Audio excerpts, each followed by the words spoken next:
ETF index mutual funds నేర్చుకుని stock మార్కెట్లో రాణించాలనుకుంటున్నారా? వెంటనే ఈ నెంబర్కి కాల్ చేయండి. నమస్తే రమగారు. నమస్తే జయ. రమగారు, శత్రువుతో పోరాడకుండా శత్రువు మీద విజయం సాధించటం. శత్రుత్వం అంటే అదేదో కాదండి. ఫర్ ఎగ్జాంపుల్ ఆఫీసులో కొలీగ్స్తో ఇష్యూస్ ఉంటాయి. అది ఎంతలా అంటే ఇంకా పరమ శత్రువులు అయిపోతారు. బిజినెస్లో ఎక్కువగా చూస్తూ ఉంటాం కదా. లేదు, రిలేషన్స్లో కూడా చూస్తాము, కానీ కాస్త తక్కువ ఈ రెండింటితో కంపేర్ చేస్తే. వాళ్ళ మీద మనం విజయం ఎలా సాధించాలి? అది పోరాడాల్సిందేనా, లేకపోతే ఇంకేమైనా మార్గాలు ఉన్నాయా? సాధారణంగా రైవలరీస్ రిలేషన్స్లో వస్తాయి. క్లాస్మేట్స్ మధ్యలో, కొలీగ్స్ మధ్యలో, వ్యాపారస్తులు, వీళ్ళలో చిన్న చిన్నవి శత్రుత్వాలు ఏర్పడతాయి జయ. వీళ్ళు అవునన్నది వాళ్ళు కాదంటము, లేదా ఒకే దానికోసం పోటీ పడితే ఒకళ్ళు సక్సెస్ అవ్వటము, రెండో వాళ్ళు కాకపోవటము, మార్కులు ఒకళ్ళకి ఎక్కువ రావటం, ఒకళ్ళకి తక్కువ రావటము, ప్రాజెక్టులు ఒకళ్ళు విన్ అయిపోవటము, రెండో వాళ్ళు వెనకాల పడిపోవటము, ప్రమోషన్స్ ఒకళ్ళకి ముందు వస్తుంది, రెండో వాళ్ళకి రాకపోవచ్చు. ఏవో రకరకాల కారణాలు, టార్గెట్స్ కూడా రీచ్ అవ్వటము, రీచ్ అవ్వలేకపోవటము, ఇవి ఎప్పుడు ఉంటాయి జయ. ఏ కాలమైనా ఇది ఉన్నది. పాతకాలం రాజుల కొలువులో పనిచేసేటప్పుడు వాడికి మంచి పేరు వచ్చిందని, నాకు రాలేదని, రాజుగారు వాడిని దగ్గరికి తీశారని, నన్ను తీయలేదని, అవును, ఎప్పుడు ఉంటాయి. అక్క చెల్లెళ్ళ మధ్య రైవలరీ, అక్క చెల్లెళ్ళ పిల్లల మధ్య, పిల్లల వల్ల కూడా అక్క చెల్లెళ్ళకి రైవలరీ వస్తుంది. వాళ్ళ అబ్బాయికి మంచి సీట్ వచ్చింది, మా వాడికి రాలేదు, వాళ్ళ ఆయన బాగా సంపాదిస్తున్నాడు, మా ఆయన సంపాదించట్లేదు. పెళ్ళిళ్ళు చేసేటప్పుడు పెద్ద అమ్మాయికి మంచి సంబంధం వస్తుంది, రెండో అమ్మాయికి ఏదో తొందరపాటు పని, లేదా పెద్ద అమ్మాయిదే మామూలు సంబంధం, రెండో పిల్ల బాగా చదువుకుంటుంది, దీనికి మంచి సంబంధం వస్తుంది. ఈ రైవలరీ ఎప్పుడు ఉంటుంది. ఈ శత్రుత్వము మనం సహజంగా అందరికీ ఉండేదే అని తీసుకుంటే అలాగే ఉంటుంది, నడుస్తుంటుంది. అయినా కూడా మన రిలేషన్స్ నడుస్తాయి. దీన్ని సీరియస్గా తీసుకుంటారు. ఏ దశల్లో? స్టూడెంట్ టైంలో తీసుకుంటాం. స్టూడెంట్గా ఉంటే వాడికి 100కి 90 మార్కులు వచ్చినాయి, నీకు ఇంకో 2 ఎక్కువ వస్తే నువ్వు గొప్ప, నువ్వు ముందుకెళ్తావు. ఆ రెండిటి కోసం ట్రై. అలా కాకుండా వాడి పరీక్ష చెడగొట్టడానికి ప్రయత్నం చేస్తే నీ కాస్త వెనక్కి వెళ్తావు. అదే కదా, నువ్వు జీవితంలో మనిషిగా పడిపోతావు, మనిషిగా దిగిపోతావు. ఎప్పుడు కూడా ఈ శత్రుత్వాలలో సాధారణంగా వ్యక్తులు ఏం చేస్తారంటే, మనము మరింత ముందుకెళ్ళడానికి కాకుండా మన పక్కవాడిని కాల్పుచ్చుకుని కిందకి లాగేయడానికి ప్రయత్నం చేస్తారు. దీనివల్ల ఏమవుతుంది? దీనికోసం వ్యక్తిత్వ హననానికి, అవతల వాళ్ళ క్యారెక్టర్ అసాసినేషన్కి పాల్పడతాం. దీనివల్ల మన క్యారెక్టరు అసాసిన్ మనమే చేసుకుంటాం, మనమే పాడు చేసేసుకుంటాం. గెలుపొందటం సక్సెస్ వల్లే కుదురుతుంది. నువ్వు మాటలు పోట్లాడతావు, 2 కొడతావు, ఇవాళకి సాధిస్తావు.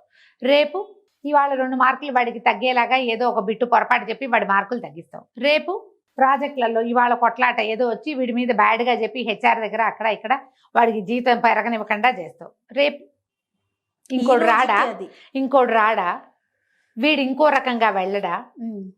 ఏం చేయాలి? మొదట నీ మీద నీకు అదుపు కావాలి. నేను ఈ స్థాయిలోనే ఉండడానికి, లేదా ఈ స్థితిలోనే ఉండడానికి నేనెంత మటుకు కారణం అనే ఆలోచన చేయాలి.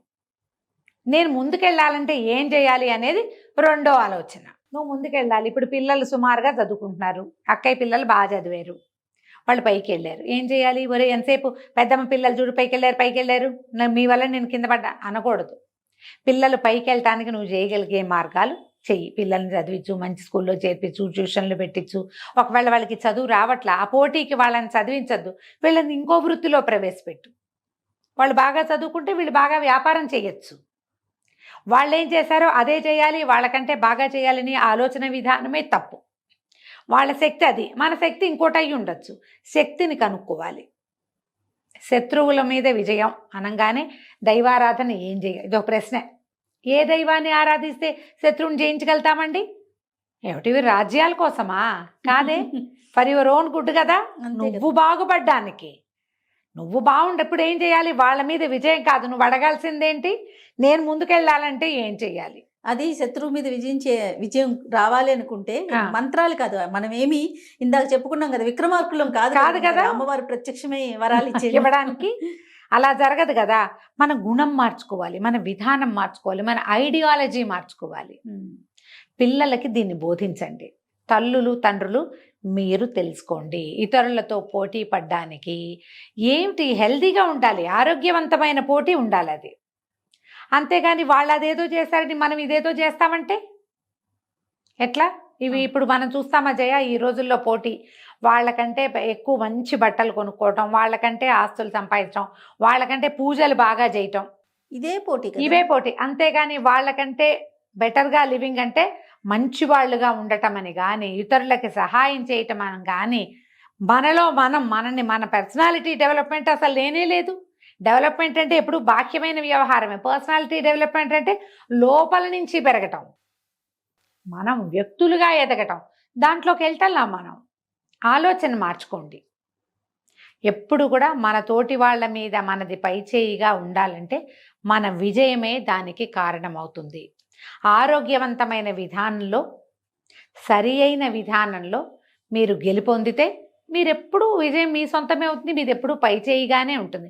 ఈ పైచేయి కావాలని ప్రయత్నం చెయ్యొద్దు. నేను ముందుకెళ్ళాలని ట్రై చేయాలి. మనం పరిగెత్తాలి. పక్క వాళ్ళని చూస్తూ ఉంటే వెనకబడిపోతాం. తప్పులు చేస్తాం, పొరపాట్లు చేస్తాం. తప్పులు పొరపాట్లు చేయొద్దు. ఎందుకంటే ఈ తప్పులు పొరపాట్లు ఏమవుతాయంటే గోతులు తవ్వుతాయి మన కింద. ఒక్కోసారి మనం తవ్విన గోతులో మనమే పడతాం, గ్యారంటీగా పడిపోతాం. అందుకని ఇది గోతులు తవ్వే విధానానికి స్వస్తి చెప్పండి. ఉద్యోగాల్లో ఉంటే మీరు మరింతగా డెవలప్ అవ్వడానికి రకరకాల కోర్సులు, విధానాలు, కొత్తవి నేర్చుకోవటము చాలా వచ్చినాయి కదమ్మా ఇప్పుడు. అలాంటివి ఏవైనా చేయండి. వాటి మీద మీ దృష్టిని పెట్టుకోండి. డబ్బు సంపాదన అనుకోండి, వాళ్ళకి బాగా కోట్లునే, మనకు అన్ని లేవు. మనకున్న దాంట్లో సంతోషంగా ఉండటం ప్రాక్టీస్ చేయండి. మీ సంతోషం పెరుగుతూ ఉంటుంది, మీ డబ్బులు కూడా ఆటోమేటిక్గా పెరుగుతాయి. ఇవాళ కాకపోతే రేపు ప్రతిదానికి ఒక రోజు వస్తుందిగా. ఏ రోజు ఎవరిదో చెప్పలేం మనము. ఈ ఇతరులను చూసి ఈర్ష్యపడి బాధపడి విజయం సాధించాలని వాళ్ళని ఏదో నయానా భయానా కొట్టి తిట్టి తగ్గించి వీటికి వెళ్ళొద్దు. ఎప్పుడు కూడా మీ సక్సెసే మిమ్మల్ని నడిపిస్తుంది. అదే సమాధానం దేనికైనా. అదే సమాధానం. ఇంకా వాళ్ళకి నువ్వు ఆన్సర్ చెప్పక్కర్లా నీ శత్రువుకి. చిన్నప్పుడు మీరిద్దరు ఆ క్లాస్లో ఒకడు ఫస్ట్ ఒకడు సెకండ్. ఈ సెకండ్గా ఉన్నవాడు సొంత కంపెనీ పెడతాడు రేపొద్దున. పైగా రెండోది, అవతల వాళ్ళకంటే ముందుకెళ్ళాలని వీళ్ళని ఎలా తగ్గించాలని ఆలోచించి ఆలోచించి టైం అంతా వేస్ట్, సమయం వృధా అయిపోతుంది. మనం కూడా తగ్గిపోతాం, ఆలోచనలు తగ్గిపోతాయి. ఎందుకంటే మనం క్రియాశీలకత్వం ఏది మనకి పని లేదు, ఆలోచనే ఉంది. ఒట్టి ఆలోచనతోటి ఏమవుతుందమ్మా, ఉద్యోగినం పురుష సింహ ఉపైతి లక్ష్మి అన్నారు. పనిచేసేవాడికే లక్ష్మి వరిస్తుంది, అది ఏ రకమైందైనా సరే. ఆలోచించేవాడికి లక్ష్మి వరిస్తుందని చెప్పలా ఎక్కడ. పనిచేసేవాడికే. నువ్వు పని చేయి, ప్రయత్నం చేయి, ప్రయత్నశీలుడుగా ఉండాలి. దానికోసం ట్రై చేస్తుంటే కొన్నాళ్ళకి నీ సక్సెసే నిన్ను ముందుకు లాక్కెళ్తుంది జయ. ఖచ్చితంగా. సక్సెస్ ఎట్లా ముందుకి, మనం గుర్రానికి కట్టిన క్యారెట్. గుర్రం పరిగెడుతూ ఉంటుందా, దాన్ని ఇంకా పరిగెత్తించడానికి దాని ముందు క్యారెట్లు కడతారు.